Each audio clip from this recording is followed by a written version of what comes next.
ইয়াতে ইমান ৰাইজ দেখা পাইছোঁ মই আজি।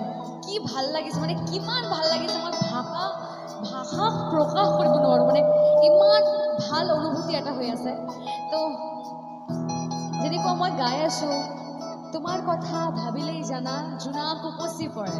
মই নাজানো মোৰ কথা ভাবিলে আপোনালোকৰ জোনাক উপচি পৰে কি নপৰে, কিন্তু আজি অকণমান জোনাক দেখিবলৈ মন কৰিছে। ইয়াতে ইমান মানুহ আছে, অকণমান মোবাইলৰ ফ্লেছ লাইটটো অন কৰি দিব নেকি? মোৰ বাবে নহয়, গানটোৰ বাবে অকণমান এটা ধুনীয়া পৰিৱেশ হ'ব ইয়াতে।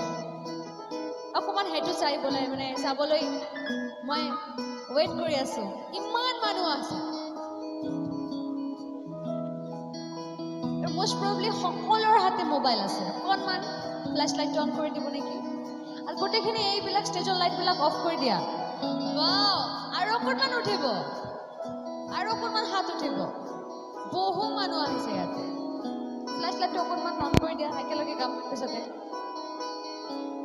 অকণমান 2 মিনিট চাৰ্জ ল'ব, চাৰ্জটো খাব 2 মিনিট ল'ব, কিন্তু অকণমান সঁচাকে লাগিছে যেন জোনাক উপচি পৰিছে।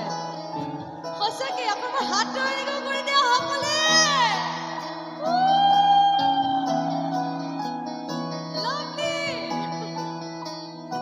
আৰু হাতটো এনেকৈ ৰাখিব, ঠিক আছে? আৰু গানটো একেলগে এনজয় কৰিব, মোৰ লগত অকণমান গাব।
অকণমান আপোনালোকৰ ৰ ভোকালটো শুনিম, মই গাম, লগতে আপোনালোকেও গাব, অকণমান চিঞৰি গাব, ঠিক আছে?